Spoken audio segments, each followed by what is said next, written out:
autrement.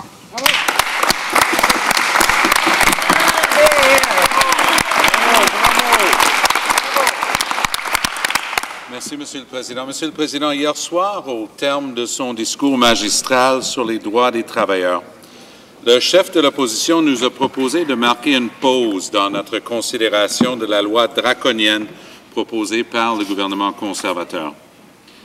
Cette proposition prenait la forme d'une motion reportant pour 6 mois la considération du projet de loi. Depuis plusieurs heures maintenant, de nombreux collègues des deux côtés de la Chambre, soit par leurs discours, soit par leurs questions et commentaires, ont nourri notre réflexion quant à l'opportunité de surseoir à l'adoption de ce projet de loi odieux et contre-productif. Pour ma part, je crois plus que jamais qu'il faut reporter toute considération, dit celui, pour les nombreuses raisons soulevées par l'ensemble des collègues. Il est en effet d'une mauvaise foi incommensurable pour le gouvernement de prétendre devoir forcer le retour au travail, alors que c'est ce même gouvernement, par le biais d'une société d'État de la Couronne, qui les empêche de travailler en les mettant en lockout. Mais au-delà de la mauvaise foi qui a caractérisé l'approche du gouvernement conservateur depuis le début du conflit, il est impérieux de constater que d'une manière constante, les tribunaux ont sanctionné et réprimé la mauvaise foi et l'inconduite de ce même gouvernement conservateur en matière de relations de travail.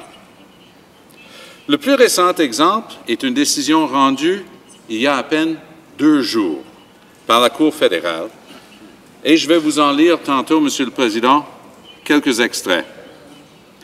La cause concernait une affaire très similaire à celle qui est devant nous ce soir.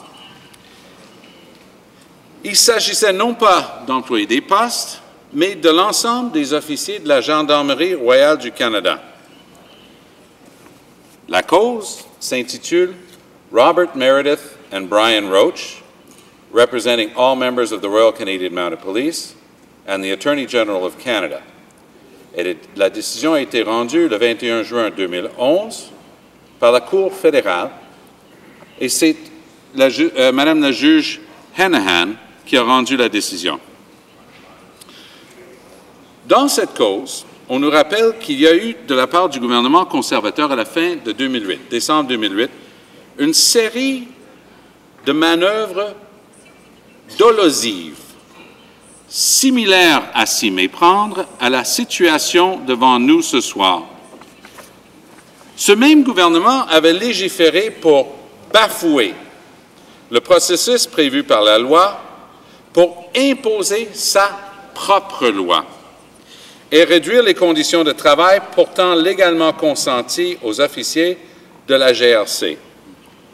Un point essentiel est le fait que c'est en application de la Charte des droits et libertés de la personne, une loi fondamentale, que les tribunaux ont conclu à l'illégalité des gestes posés par le gouvernement conservateur en matière de relations de travail. C'est surtout aux pages 27 à 29 du jugement qu'on trouve les références qui sont les plus pertinentes pour notre travail de ce soir, puis pour les gens qui s'y intéressent. Je me permets de souligner que les extraits que je m'apprête à lire sont tirés des paragraphes 86, 89 et 92 de ce jugement, très récent, comme je viens de le mentionner. On rappelle les conditions de ce que le gouvernement conservateur a tenté de retirer en bafouant les droits des membres de la GRC pour conclure ceci, et je vais le lire dans le texte en anglais, le jugement est rédigé en anglais. So the Treasury Board withdrew the issue from consideration of the entity that it had created and refused to negotiate on a good faith basis. Refused to negotiate on a good faith basis. That's the pattern of this Conservative government. The unilateral cancellation of a previous agreement also constitutes interference with subsection 2D rights. Now, those section 2D rights are, in particular these, chacun à les libertés fondamentales suivantes. D. Liberté d'association. Pour les gens qui suivent ces questions, ils vont vous parler surtout de deux causes principales, BC Health Services et Fraser, deux décisions de la Cour suprême. Mais cette décision fait jurisprudence au cours des dernières heures. La Cour fédérale réprime, blâme, condamne ce même gouvernement. C'est donc un comportement à répétition qui est devant nous ce soir. Un peu plus loin, la juge dit ceci. The financial impact of the ERA was not relevant. In both BC Health Services and Fraser, the Supreme Court focused not on the significance of the financial impact of the legislation, but of the significance of the impact of the interference on the bargaining process.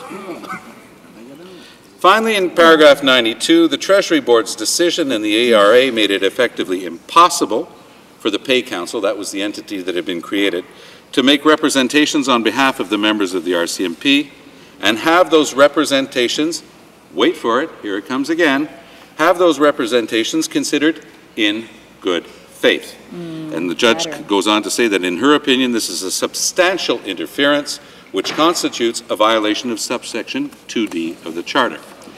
That's repeat behavior. That's putting yourself above the law. On dit parfois, d'une manière commune, qu'ils se prennent pour d'autres. C'est très littéralement le cas.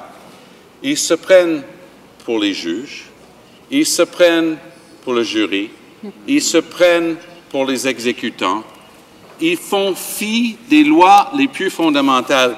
Mais là, comme mon collègue de Skinnabalti Valley l'a si bien dit tantôt, là où le bas blesse vraiment, et là où le chat sort du sac, c'est lorsque la ministre du Travail dit, comme elle l'a dit hier, qu'il y a d'un côté 50 000 travailleurs des postes et de l'autre côté 33 millions de citoyens canadiens. J'ai des nouvelles pour la ministre du Travail, Monsieur le Président. La Charte des droits et libertés de la personne s'applique à l'ensemble des citoyens du Canada, y compris les travailleurs des postes.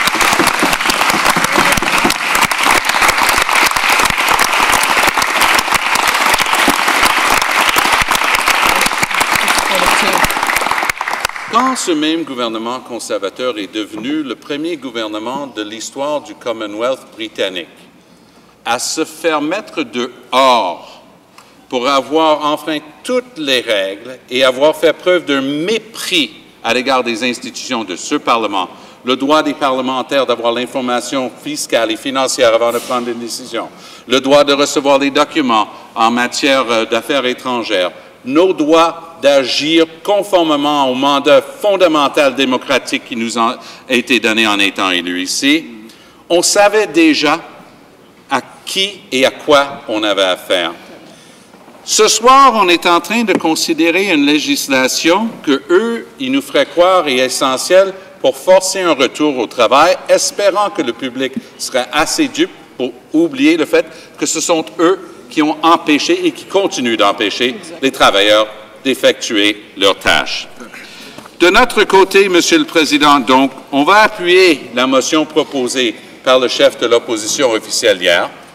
Pour nous, c'est une évidence qu'il ne faut pas considérer ce projet de loi draconien plus, d'autant qu'il est clair à la lecture de la jurisprudence émanant de la Cour fédérale encore cette semaine que le comportement contraire aux règles de base qui démontre, qui prouve la mauvaise foi du gouvernement, et j'en étais témoin hier de visu de cette mauvaise foi, et on peut constater que le fait même d'avoir l'outrecuidance qui consiste à dire « mais vous savez, il y a un problème, ils ont arrêté de travailler alors que c'est eux qui ont mis fin à leur prestation de travail », ça défie tout entendement. Alors, de notre côté, on va se tenir debout, unanime, pour condamner ce comportement à répétition qui bafoue les droits de la personne en général et les droits des travailleurs en particulier.